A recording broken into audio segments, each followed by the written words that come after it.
राधे राधे। तो महाराज जी आ गए हैं, आपको दिखा रहा हूँ, उनका स्वागत किया जाएगा अभी।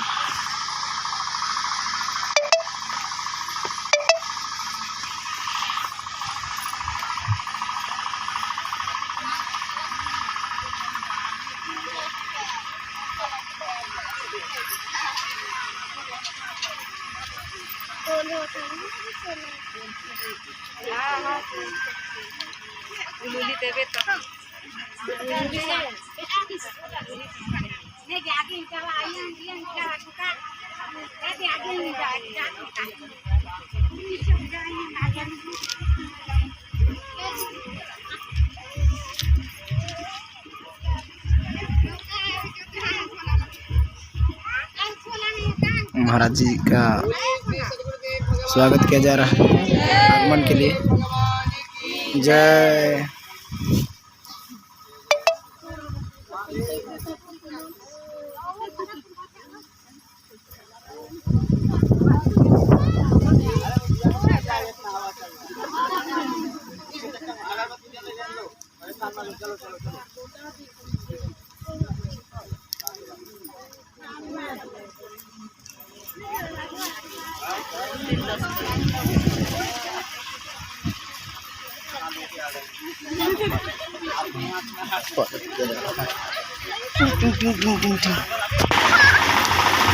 महाराज जी पहुंच चुके हैं।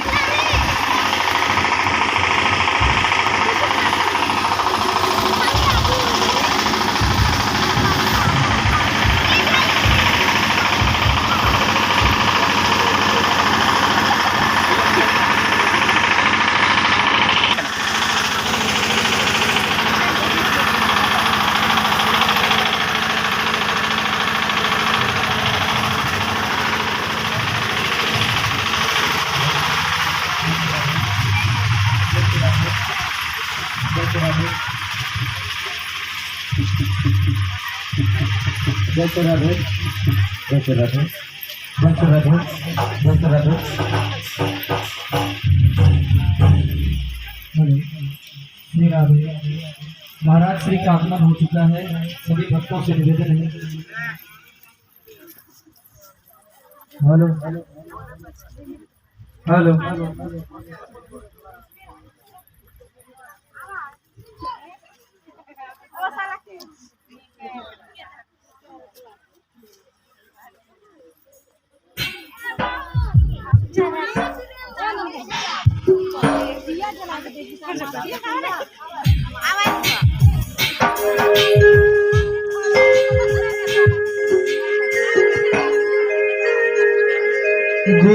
गुरुर्ब्रह्मा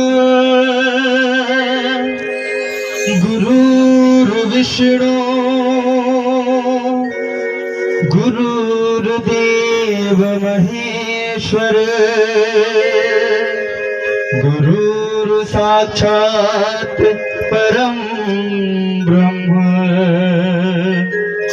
तस्मै श्री गुरुवे नमः।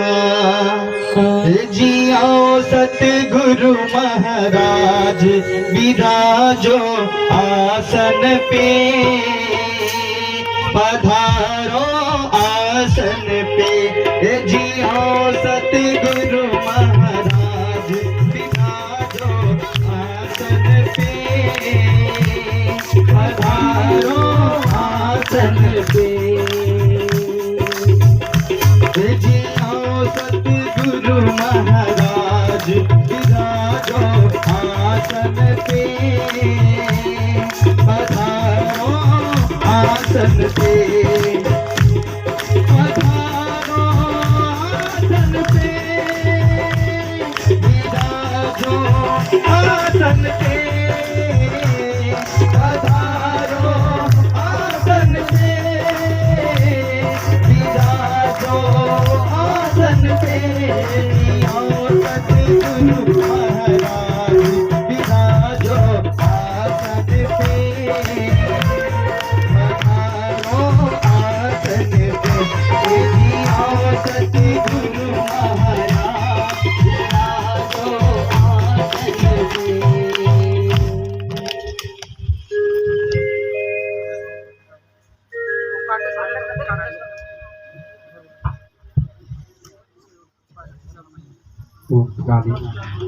बोलिए श्री वृंदावन बिहारी लाल की हरि।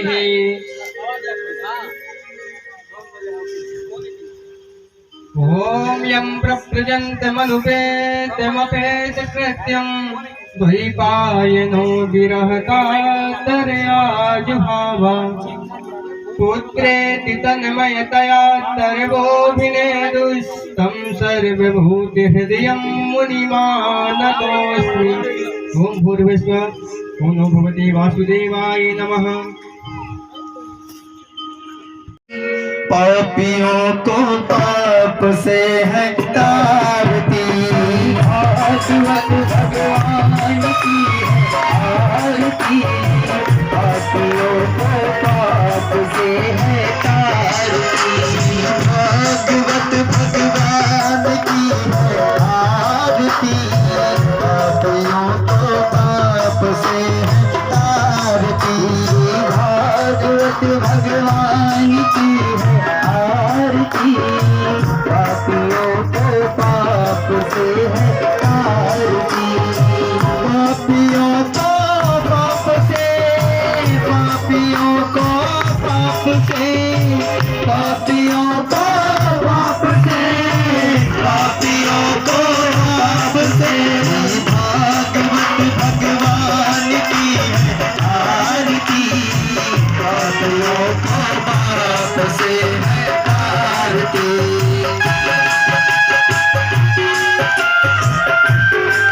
भागवत तीसरा दिन का आरती किया जा रहा है।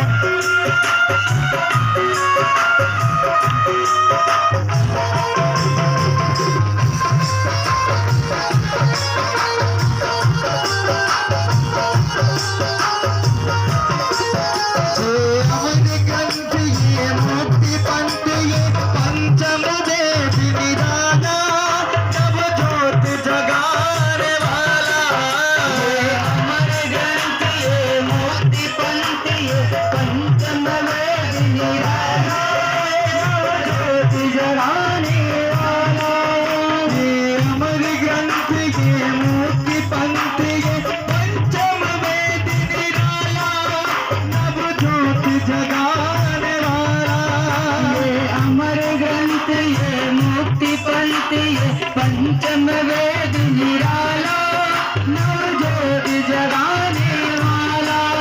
हरि नाम यही, हरि नाम यही, हरि नाम यही, हरि नाम यही। प्रभु नाम यही, प्रभु नाम यही, प्रभु नाम यही, प्रभु नाम यही। जग के मंगल की आरती, पापियों को पाप से आरती। भागवत भगवान की है आरती, पापियों को पाप से है आरती।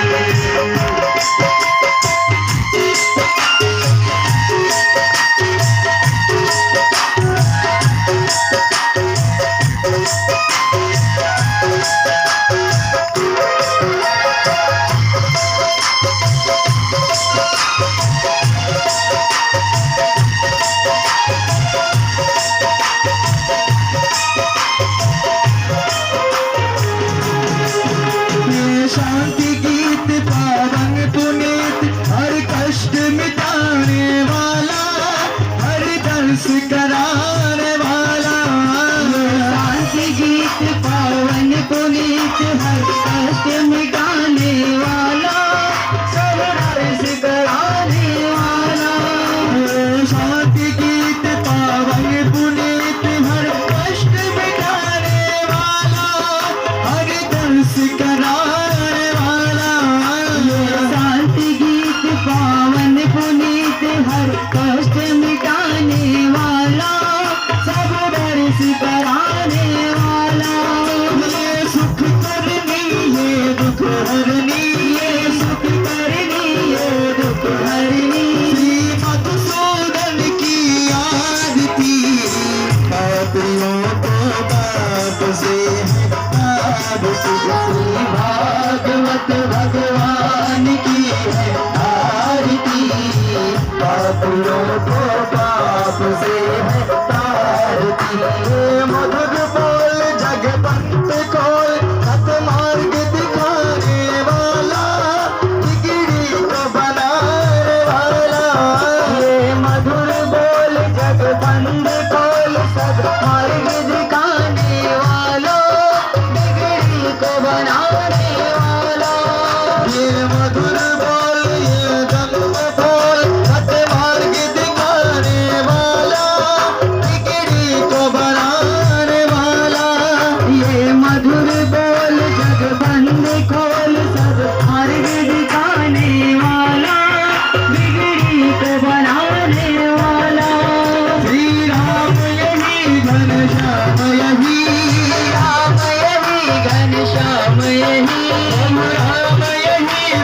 श्याम यही, प्रभु राम यही, प्रभु श्याम यही, जग के मंगल की आरती, पापियों को पाप से है आरती, भागवत भगवान की है आरती, पापियों को पाप से है आरती। कर्पूर अवतारम संसार सारम भुजगेन्द्रहारम भवानी सहितं नमामि, भवानी सहितं नमामि, त्वमेव माता पिता त्वमेव, त्वमेव बन्धु च सखा त्वमेव, त्वमेव विद्या द्रविणं त्वमेव, त्वमेव सर्वं मम देव देव, त्वमेव सर्वं मम देव देव। हरे राम हरे राम राम राम हरे हरे, हरे राम राम राम हरे हरे, हरे कृष्ण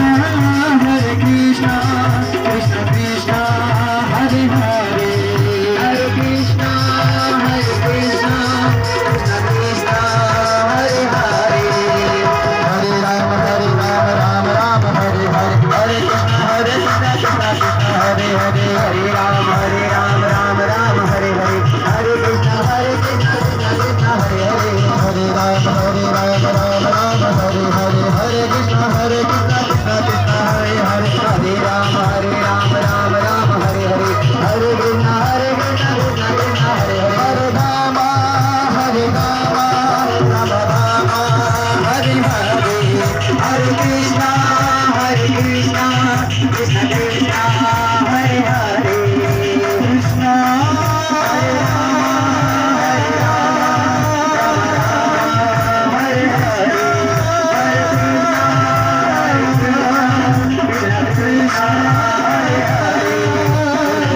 राधे राधे राधे राधे राधे राधे राधे राधे राधे राधे राधे राधे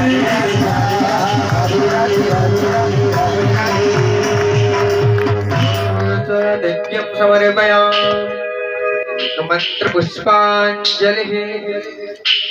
हरि ओम ओम जन्नेन जन्नमय जन्तदेवा श्री राधे राधे गोपाल भज मन श्री राधे राधे गोपाल भज मन श्री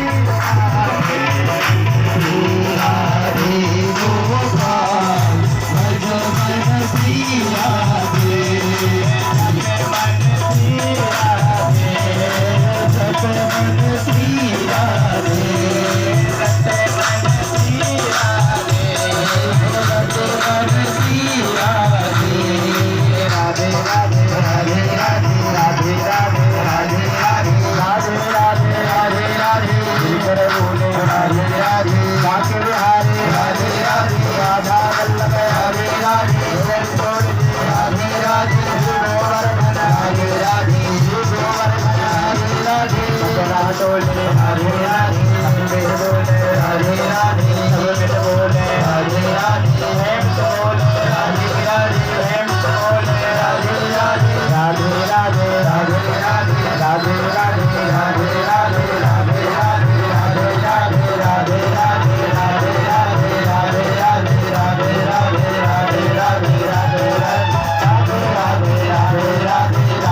बोल वृंदावन बिहारी लाल की जय हो।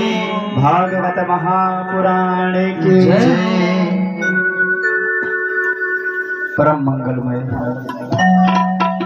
परम परात्पर अखिलेश्वर अकारण करुणा वर्णालय भक्त वांछा तरिंदर वृंद पीतांबरधारी श्री बाल कृष्ण लाल की बांगमयी प्रतिमूर्ति शब्दमयी प्रतिमूर्ति श्रीमद् भागवत महापुराण को बारंबार कोटिता वंदन। भूत बावन भगवान भोलेनाथ के श्री चरणों में कोटिता नमन करते हुए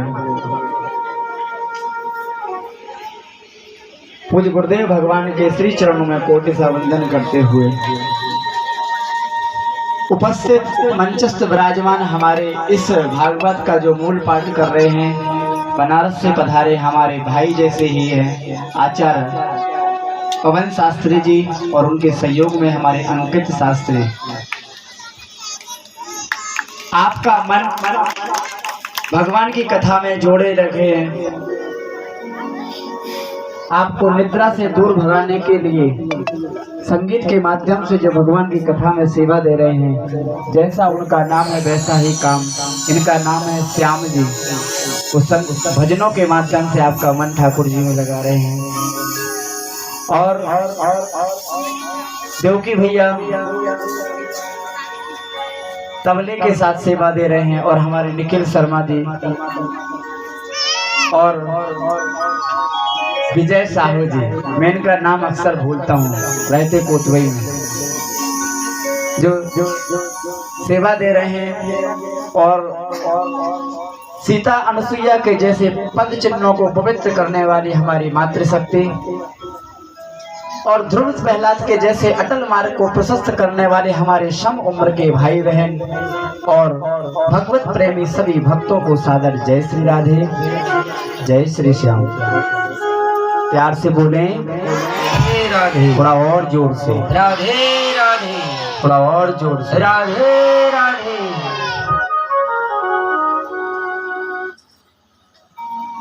आज कथा का कौन सा दिन है?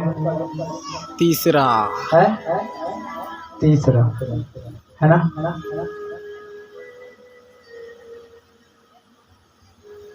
हम और आप कहाँ बैठ के कथा श्रवण कर रहे हैं पता है? कोई पूछता है कि महाराज कहाँ कथा हो रही है, तो अब सबको यही बताना पड़ता है गोवर्धन में कथा हो रही है। अब ये नहीं बताना पड़ता कि पतरा टोली में कथा हो रही है। कहाँ हो रही है? गोवर्धन पर, गोवर्धन में। अब पता किसी को बताने की जरूरत नहीं पड़ेगी, 1 साल ही लगता है बताने में, है ना। अब सबको पता चल गया कि गोवर्धन कहाँ है। कोतवा में कई लोग पूछे महाराज कहाँ पे है। आज एक लोग बोले महाराज जी सागर पाली है, उसी के पास है। कि मैंने कि सागर पाली को तो मैं आज तक पहली बार सुन रहा हूँ, मैं नहीं जानता हूँ क्या है। मैंने सिर्फ पतरा टोली और अभी तक वहाँ से गिरिराज जी को जानता हूँ। सागर पाली मुझे कल ही पता चला, आज ही सुबह गए थे कोतवा तक। तो मैंने कि हमें पता नहीं वो गिरिराज जी कहाँ पे, सागर पाली में कि पतरा टोली में। ये अलग अलग गांव है क्या है? पंचायत एक ही है। अच्छा पारा, अब समझ में आया, हमारा पारा तुम्हारा पारा वाला। अब समझ में आया, पारा का नाम है सागर पाली। जैसे आपका वो मोहल्ला पारा कहलाता है, आप सबके लिए पता होना चाहिए हमारे ठाकुर जी के मोहल्ले में बैठे हो, आप वृंदावन में बैठे हो, गिरिराज जी की तलहटी पे बैठे हो, उनकी शरण में बैठे हो। ये मत सोचना कि हम गिरिराज जी दूर हैं, गिरिराज जी की आप गोद में बैठ करके कथा सुन रहे हैं। और कल की कथा कहाँ तक पहुंची थी किसी को याद है? कल कहाँ पर विश्राम हुआ था? कहाँ हुआ था? हाँ देखो, एक सुखदेव भगवान आ रहे थे, भैया को पता है।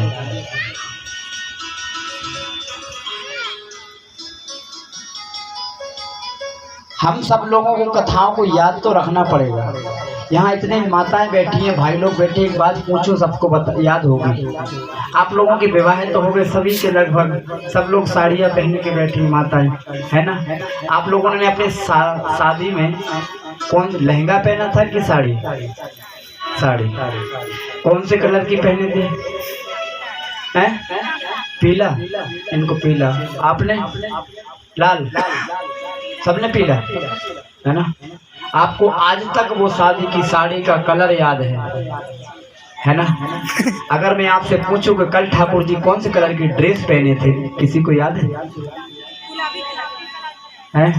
और कल कथा में क्या क्या हुआ, कौन कौन से प्रसंग, आज हम जिनके यहाँ रुके हैं, क्या नाम है हमारे घासीराम पैकरा जी, है ना। उनका एक बेटा है केशव, नाम बड़ा सुंदर है। मैंने बेटा सुना, उससे पूछा आज मैंने कथा सुनी, बोले हाँ महाराज जी सुनी है हमने कथा। मैंने कि क्या याद है? बोला वो तो हमें याद नहीं है पर कथा सुनी है। हमने उससे पूछा कथा याद है? बोले नहीं, है ना।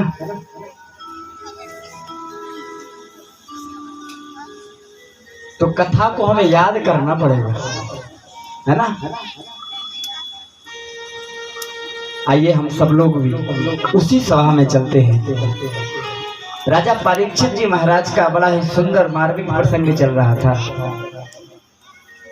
परीक्षित जी महाराज का विवाह हुआ, उनके बच्चे हुए और कहते उन्होंने राज्य बहुत अच्छी तरह से, जैसा होना चाहिए राजा को कैसा होना चाहिए, राजा की दृष्टि समाज के प्रति कैसी होनी चाहिए, वो अगर किसी ने बताया तो परीक्षित ने बड़ा ही सुंदर तरीके से राज्य का भोग किया। और कहते अंत में जब जीवन का समय लास्ट में आने लग जाता है, 50 के ऊपर जब हमारी उम्र जाती है, तब उन्होंने सोचा हमारी 50 के ऊपर उम्र जा रही है, अब भगवान का भजन करना है, जंगल में जाकर के ऋषि मुनियों के दर्शन करें, उनका सत्संग करें। होता है कि नहीं ऐसा? हमें 50 के बाद अपने गृहस्थ आश्रम को त्याग देना चाहिए, थोड़ा इससे मन हटा देना चाहिए, कोशिश करना चाहिए 50 के बाद कि अब हमें संसार से दूसरी तैयारी कर लें। क्योंकि 50 के बाद तो आपकी संख्या भी कहती कि आप वन को जाओ भजन करो, कहती है संख्या कि नहीं? इनक्या वन, है ना, वन लगा है वन की नहीं, वन को जाओ, संख्या भी कह रही, संकेत कर रही कि अब वन जाके भजन करो। 53, और जब हम नहीं जाते तब वो हमारी लास्ट में संख्या क्या हो जाती है? 59। फिर गाड़ी चलती है क्या? 61, है ना। 60 मतलब जड़ बुद्धि, जो समझ में नहीं आ रहा, है ना। फिर भी आगे संख्या कहती है 71, अब तो कथा सुन के तर, अब तो कुछ कर। 72, है ना। फिर आगे जाकर के संख्या फिर हमें उपदेश देती 81, 82। ये संख्या कह रही है कि आप 81, 82 के चक्कर में चलिए, 84 का ही चक्कर चल रहा है कि नहीं? उस संख्या में वो 84 शब्द याद रखना। हम सब लोग 84 के चक्कर में घूम रहे हैं, वो संख्या उपदेश दे रही है ना। पर हम लोग फिर भी नहीं समझ पाते। अब तो 81, 82, 79 किसी बच्चे को पता नहीं, अब तो 1, 2, 3, 4 चल गया है ना। कल एक बच्चे को मैंने बोला कि बेटा एक नंबर लिख रहा था, तो मैंने उसको हिंदी में बता दिया। उन्होंने कहा 59 लिखो, उसको पता ही नहीं 59 क्या। बोले महाराज जी क्या होता है 59? बताओ। हमने कि ये है। हमने कि बेटा इंडिया में हो कि पाकिस्तान में हो? बताओ। हम हिंदुस्तान में रहने के बाद में हम 4 इंग्लिश के शब्द सीख लेते हैं तो सोचते हैं अंग्रेज हैं। हमारी मातृभाषा को हम लोग भूलते जा रहे हैं, है ना। उसको याद रखना है। भले ही आपकी भाषा हमें समझ में ना आए, हमारी भाषा आपको समझ नहीं आए, आपकी छत्तीसगढ़ी जब एक दूसरे से आपस में बात करते हो तो उसमें एक प्रेम होता है, वो अपनी लैंग्वेज होती है। हम आपसे, आप लोग हमसे बात करने के लिए संकोच करते हो, वो हमें एक फॉर्मेलिटी निभाने अपनी बात करते हो। लेकिन हमें आपकी भाषा आती तो मैं भी उसी भाषा में आपसे बात करता, क्योंकि उसमें ज्यादा प्यार मिलेगा। भाषा का बहुत महत्व है। राजा परीक्षित के राज्य में सभी सुखी हैं। और आज वो जंगल की तरफ गए, वन की तरफ गए, और वन में जाकर के उन्होंने क्या देखा कि एक काला काला पुरुष एक गाय को मारने के लिए पीछे पड़ा हुआ है। एक काला पुरुष कौन है? एक काला पुरुष ही कलयुग है। ये धर्म कौन है ना? इसको समझना है। जो गाय है, बैल है, हम लोग कथा कई बार सुने हैं इनको, और हम लोग जानते हैं राजा परीक्षित को श्राप क्यों लगा, सबको पता है ना। इस कथा को कभी हम लोग सोचे? राजा परीक्षित को श्राप लगा कि हमें लगा? इस कथा को आज थोड़ा सा अपन सुने भाव के साथ में, और उसको अंदर प्रवेश करें कि आखिर है क्या ये। राजा परीक्षित जब जा रहे थे, कहते राजा कलयुग मिला। वो कलयुग नहीं चाहता है कि इस कलयुग में एक भी व्यक्ति सत्य बोले, दया करे, दान करे, धर्म करे। धर्म के चार ही पैर समझ लो, है ना।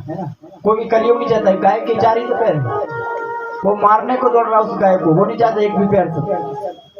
और जैसे ही देखा कि हमारे इस राज्य में एक गाय को कोई मार रहा है, एक धर्म को कोई मार रहा है, तो राजा ने तुरंत खड्ग तलवार निकाली, मारने के लिए उद्यत हुए, परंतु वो शरण में आके गिर गया।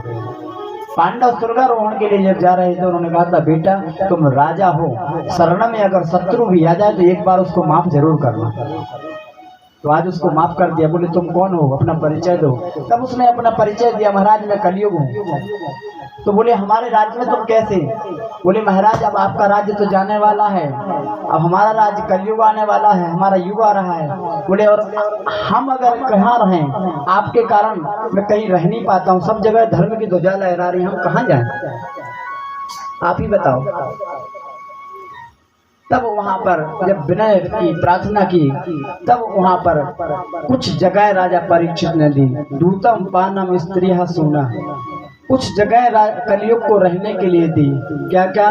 जो मदिरा पान करती वहां मद के रूप में कलयुग वास करता है। यहाँ तो कोई नहीं पीता होगा, पीते हैं? प्यार से बोले।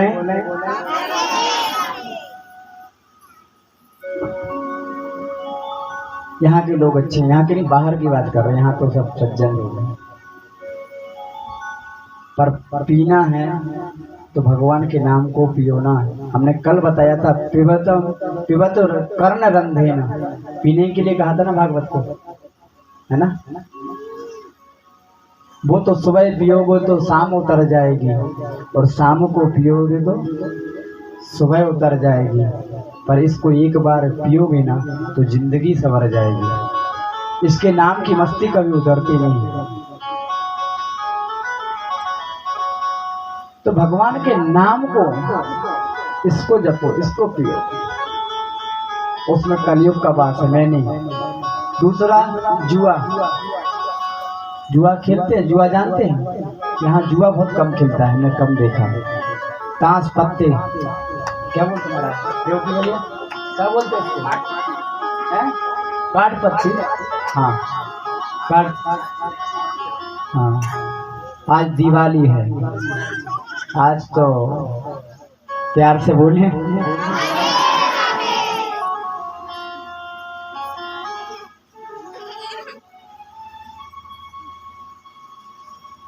उसमें कलयुग का वास है। स्त्री पर स्त्री गमन, उसमें भी कलयुग का वास बताया। और कहते हैं 4 जगह दी, वो तो चौथी जगह क्या है? सोना, गोल्ड जो आप पहने हैं, सोना कौन कौन पहना है? उसमें कलयुग का वास है ना। जब यह गोल्ड सोने में कहा कि सोने में कलयुग का वास है, तो कहते हैं सोने में जाकर के कलयुग विराजमान हो गया। जो मुकुट राजा धारण करके रखा था वो स्वर्ण का था, और उसमें जैसे बैठा तो राजा की बुद्धि विकसित हो गई। आगे गया राजा, आगे जाकर के बहुत बड़ा अपराध कर बैठा जो उसके पूर्वजों ने कभी नहीं किया था। संत ब्राह्मणों को पांडव बहुत पूजते थे, मानते थे। आज उनके द्वारा एक अपराध हो गया। कहते आगे जाकर के देखते हैं कि एक समीक ऋषि तपस्या में बैठे हुए उनकी कुटिया में जाते हैं। राजा थे, भटक गए जंगल में, उनसे पानी की याचना करने लग गए। महाराज आपके यहाँ द्वार पे खड़ा हूँ, कुछ जल की व्यवस्था होगी क्या? तो अंदर से महाराज तो तपस्या में लीन थे, कुछ नहीं बोले, और तपस्या में बैठे थे तो कुछ तो नहीं बोल पाए वो। उनको क्रोध आ गया राजा को। उन्होंने सोचा इतना बड़ा ढोंगी बना के बैठा है, मैं आया हूँ, राजा हूँ इस क्षेत्र का, इस राजा, और हमें पानी के लिए ना आसन दिया ना बैठने को कहा। कहते वहीं पर एक सर्प मरा हुआ पड़ा था, वो सर्प लेकर के उसने राजा के गले में डाल दिया, खुद महाराज के। उनका पुत्र श्रृंगी वहां से आता है। श्रृंगी ने देखा कि महाराज इनको शिष्य आया, देखा कि कोई गुरुजी को ऐसा अपमान करके गया, तुरंत उसने हाथ में जल लिया। जिसने भी ये दुशासन किया है, आज से 7वें दिन उसको यही तक्षक डस लेगा और उसकी मृत्यु हो जाएगी। महाराज इस प्रकार से जब श्राप दिया, तब मानो चारों तरफ हाहाकार मच गया। एक राजा है भाई, और धर्म पर चलने वाला राजा। राजा लौट करके घर जाते हैं। घर जाकर के जैसे उन्होंने मुकुट उतार करके रखा तो कहते उनको तुरंत याद आया, अरे राम राम, मेरे पूर्वजों ने जो अपराध जीवन पर्यंत नहीं किया, आज मैंने एक साधु संत का अपमान कर दिया, मैंने बहुत बड़ा अपराध कर दिया है, क्या करें? सब दुखी है कि राजा के द्वारा यह अपराध हो गया है। राजा ऐसा कृत्य कैसे कर सकता है? इधर संत की समाधि टूटती है, देखते हैं गले में मरा हुआ सर पड़ा, बाजू में शिष्य रो रहा है, बालक रो रहा है, कुछ भी नहीं। संत हृदय नवनीत समाना, मक्खन की जैसे कोमल होते हैं संत। तो देखा सर मरा हुआ पड़ा है, तुरंत लिया और साइड में फेंक दिया, कोई फर्क नहीं। यही भाव हमारा होना चाहिए संतों के जैसा। हमें कोई दो गाली दे देता हम सहन नहीं कर पाते, उनके ऊपर इतना सब कुछ कर गए और कुछ भी नहीं। उन्होंने तुरंत देखा, बेटा क्यों रो रहे हो, क्या हुआ? पूछा, बोले एक राजा आपके गले में मरा हुआ सर्प डाल के चला गया। तो बोले कोई बात नहीं बेटा, वो यहाँ का राजा था, हमारा कर्तव्य बनता था कि हमारे घर में वो आए थे, वो उनके राज्य में हम सब लोग रह रहे हैं, हमें खाने पीने रहने की और इन जीव जंतुओं किसी चीज का डर नहीं है, हम निर्भीक होकर के भगवान का भजन कर पा रहे हैं। ये राजा का ही तो प्रताप है, ये राजा का ही तो देन है, और आपने उस राजा को क्यों पानी नहीं दिया? बोले होंगे वो राजा कहीं के, मैंने उनको ऐसा श्राप दिया है कि जीवन वो ऐसा कृत्य नहीं करेंगे। बोले बेटा तूने ऐसा क्या कर दिया? तब उन्होंने कहा, मैंने उनको श्राप दिया है कि आज से 7वें दिन उस राजा को तक्षक डस लेगा और उसकी मृत्यु हो जाएगी। महाराज यह बात जब सुनी तो आज संत भी दुखी हो गए। संत कभी अपने लिए दुखी नहीं होते, दूसरे के लिए। उन्होंने सोचा इस राजा जिसको तूने श्राप दिया बेटा, वो समाज का कल्याणकारी पुरुष है। जा दूसरे शिष्य को बुलाया और शिष्य से जाकर के कहा, बेटा राजा के पास सूचना पहुंचा दो, हमारे नादान बालक ने आपको श्राप दे दिया है, 7 दिन में अगर वो अपनी मुक्ति का कोई साधन खोज सकते हैं तो खोज लें, 7 दिन में कोई अगर बचने का साधन है तो खोज लें। महाराज जैसे ही वो बालक जाकर के उनके द्वार पर जाता है, राजा को सूचना देता है कि हमारे बालक ने 7 दिन को मरने का आपको श्राप दे दिया है। आज राजा ने भी मन में सोचा, मैं इस शरीर को तो 1 मिनट नहीं रखना चाहता हूँ, और उस संत ने हमें 7 दिन का वरदान दिया है। आप और हम यहाँ बैठे हैं, क्या हमें और आपको एक भी क्षण का पता है कि हम कितने दिन में कौन सी डेट को मरेंगे? किसी को याद है? किसी को भी याद है कि हम कब मरेंगे? हमारा जन्म कब हुआ था किसी को ज्ञात होगा, याद होगा, परंतु हम कब मरेंगे किसी को याद है? नहीं याद है। राजा परीक्षित कह रहे हैं, मैं दुनिया का पहला इंसान ऐसा हूँ जिसने अपनी मौत का पता होगा कि हम कब मरेंगे।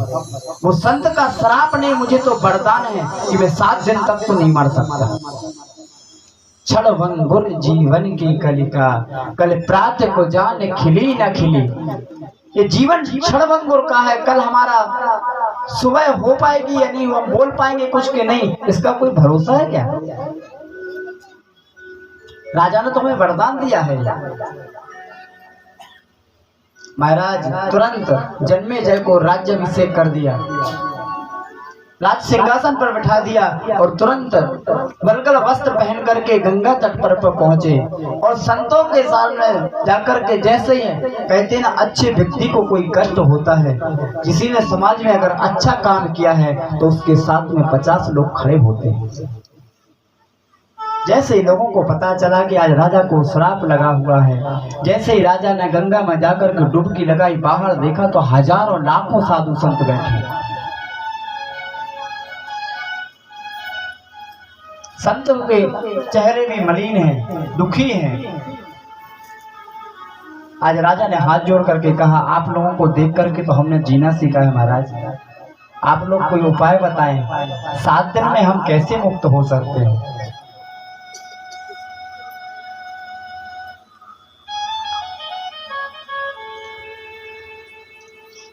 सबने अपना अपना उपाय बताया, परंतु 7 दिन में कौन सा उपाय किसी को समझ में ही नहीं आ रहा था, क्या बताएं। तो उसी सभा के मध्य कहते हैं पूज्य सुखदेव भगवान का आगमन हुआ। बोले सुखदेव भगवान की जय। सुखदेव महाराज को जैसे आते देखा, सभी संत महात्मा खड़े हो गए और आकर के प्रणाम करने लग गए। वाह वाह। बैठे बैठाया और बैठने के बाद किसी ने कोई प्रश्न नहीं। राजा परीक्षित का सुखदेव से सिर्फ एक ही प्रश्न था, क्या महाराज एक बात बताओ, मरने वाले व्यक्ति को क्या करना चाहिए, मरण धर्मा व्यक्ति को क्या करना चाहिए। और यह बात सुखदेव जी को इतनी अच्छी लगी कि वो ना तो स्तुति की किसी देवता की, ना किसी का, जब तुरंत कथा प्रारंभ कर दी और कहते हैं जितासनो जित श्वासो जित संगो जितेंद्रिया। क्या कह रहे हैं सुखदेव जी, सुनो। जितासनो, सबसे पहले व्यक्ति को क्या करना है, अपनी आसन पर विजय प्राप्त करना है। हम एक आसन पे बहुत देर तक बैठ सकें।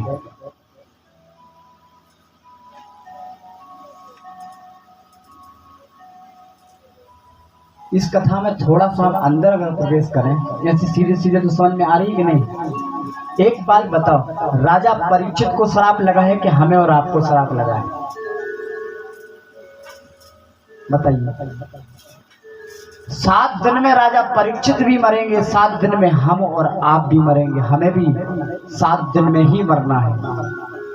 हमें और आपको दोनों को काल रूपी ये जो अजगर है डसेगा एक दिन। ये सर्प क्या है, ये तक्षक क्या है।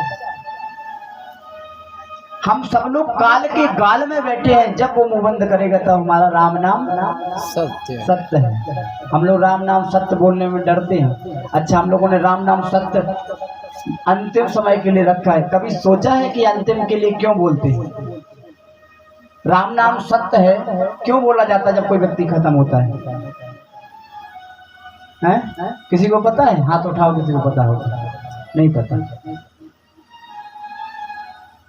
राम नाम सत्य इसलिए बोलते जाते हैं कि हमने अपने जीवन में कभी राम का नाम नहीं ले पाया। किस व्यक्ति जो मर गया उसने कभी राम का नाम नहीं लिया हो। मनुष्य के शरीर में ये 350 जो रोमे जो बाल होते हैं ना, 3.5 करोड़, इन एक रोम में भी अगर उस जीव आत्मा का जीव रह गया होगा, प्राण रह गए होंगे, और वो भी इस राम नाम को अगर सुन लेगा तो वो मुक्त हो जाएगा। इसलिए तो हम बोलते हो जाते हैं। और अंत में अगर भगवान का नाम उस आत्मा को मिल जाता है तो वो अमर हो जाता है, मुक्त हो जाता है। इसलिए भगवान का नाम सुमरन जब अंत में ना रखें। हम सब लोग भगवान का नाम कब रखते? अंत के समय। अगर हमने कल भी कहा था बचपन से आदत नहीं तो हम अंत में क्या करेंगे, है ना। सुखदेव जी महाराज आज उपदेश देते हुए और हम लोगों को उपदेश देते हुए कह रहे हैं क्या, मरण धर्मा प्राणी को क्या करना चाहिए। राजा परीक्षित ने ये नहीं कहा महाराज हम मरने वाले हैं, वो राजा थे, वो कहते हैं हमारी मौत होने वाली है, वो संसार के बारे में बोले मरण धर्मा व्यक्ति को क्या करना चाहिए। और हम सब लोग भी मरेंगे, मरेंगे कि नहीं। हजार हमारा बैठा है कोई यहाँ, कोई नहीं।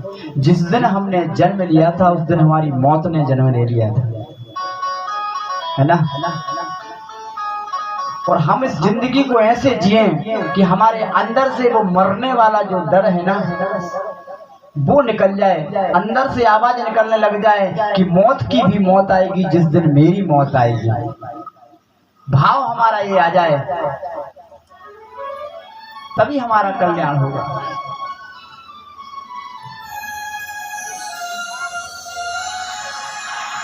जितासनो जित श्वासो जित संगो जितेंद्रिय। जित संगो, संग किस किस का अच्छा है, हम लोगों का संग कैसा है। जो बता रहे हैं सुखदेव जी वही पूछ रहे हैं, संग कैसा है हमारा आपका, अच्छा है ना। कहते ना जैसा हम संग करेंगे वैसे हमारे अंदर रंगत आएगी, वैसे रंग चढ़ेगा, होता है कि नहीं। इसलिए संग हमेशा व्यक्ति को अच्छा करना चाहिए। कहते हैं संत कथा सुनाते हैं कि एक नगर में, एक जंगल में एक तोता रहता था आश्रम में। वो उड़ करके कभी जो काटने वाले कसाई होते हैं ना, जो वो उनके जंगल में जाकर के उनके एरिया में जाकर के वो तोता बैठ गया आश्रम से। और एक सेठ जी थे जो बाहर के रहने वाले थे, परंतु उनको भारत देश से इतना प्रेम था वो 6 महीने यहाँ आकर के रहते थे, विदेश से आकर के भारत में रहते थे। और एक दिन वो आए और आकर के घूमने के लिए और कोल भील के नगरों में चले गए जो लूट लपाट करते थे, वहां जाकर के उसने देखा, घूमने गए तो देखा और तुरंत वो तोता देख लिया इनको और चिल्लाने लग गया, पकड़ो काटो लूटो मारो। और जैसे ही तोते ने बोला लोग आए, उसको पकड़ा लूटा और चला गया। राजा तुरंत दूसरे दिन विदेश चला गया। 6 महीने बाद तुरंत जब वापस आता है, कुछ दिन बाद जब वापस आया तो उसने सोचा कि इस जगह नहीं जाऊंगा, यहाँ तो लुटेरे बसे।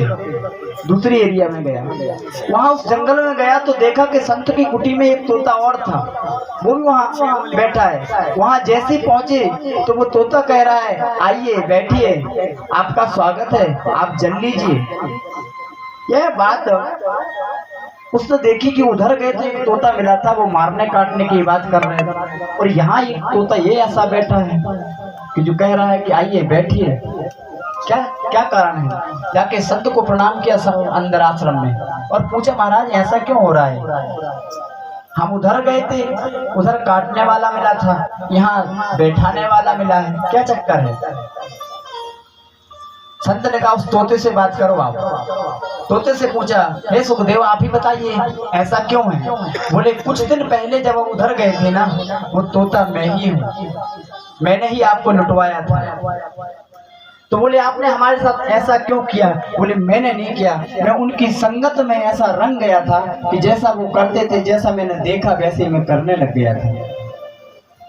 और मैं जब यहाँ आश्रम में आया, आश्रम में आकर के मैंने देखा कि यहाँ इतना सुंदर भजन कीर्तन चलता है, सबको बैठाया जाता है, भोजन कराया जाता है, तो ये रंगत हमारे अंदर चढ़ गई।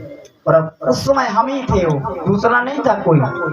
तो जैसा संग करोगे वैसे तो रंग चढ़ेगा। वो एक पक्षी भी अपने रंग को बदल देता है।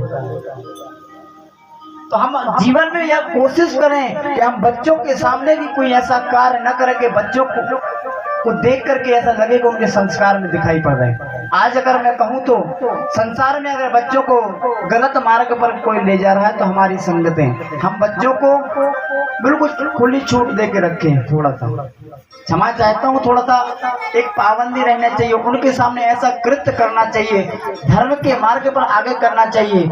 आप जैसा करेंगे वैसा आपके बच्चे करेंगे। कार्बन कॉपी की तरह बच्चों के संस्कार में दिखाई देगा। इसलिए हमें अच्छा कार्य करना चाहिए, अच्छी संगत करना चाहिए। प्यार से बोले राधे राधे। संग। फिर क्या करना है? जितेंद्रिय, इंद्रियों पर विजय प्राप्त करना है।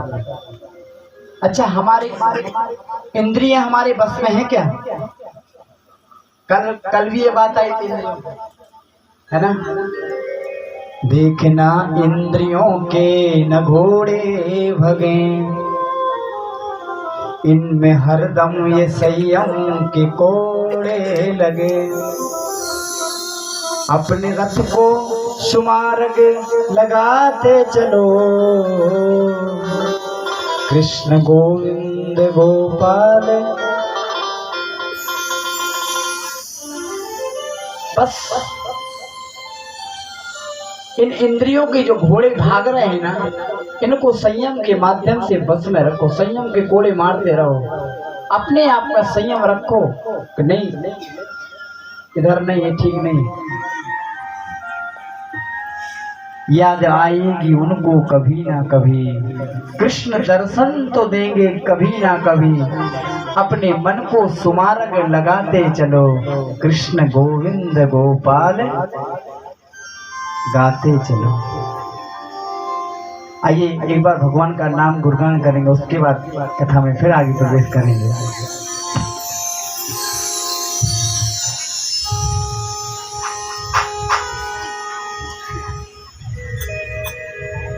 बोल वृंदावन बिहारी लाल की जय। तू जप ले राधा राधा, तू जप ले राधा राधा। वृंदावन की कड़ कड़ में जहाँ बहती प्रेम की धारा।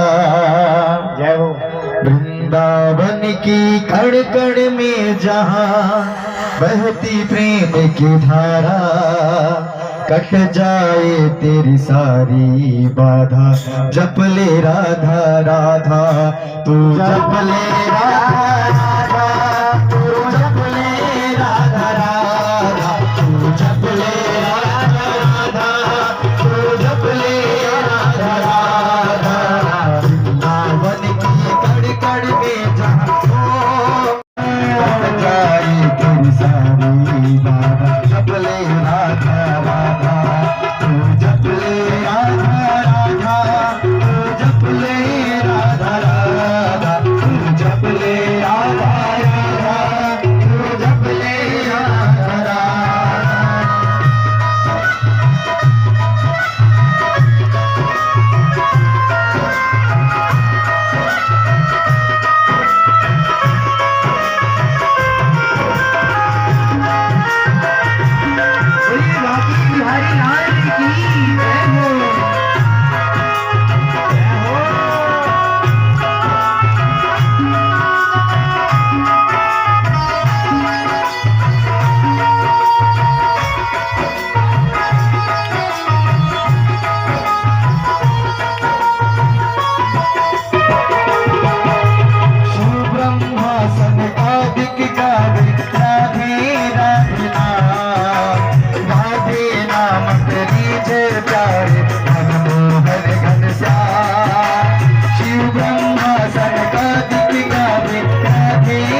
जहाँ बहती प्रेम की धारा, कट जाए तेरी सारी बात। जप ले राधा राधा, तू जप ले राधा राधा, तू जप ले राधा राधा, तू जप ले राधा राधा, तू जप ले राधा राधा, तू जप ले राधा राधा, तू जप ले राधा राधा, तू जप ले राधा राधा, तू जप ले राधा राधा, राधा राधा, तू जप ले राधा राधा।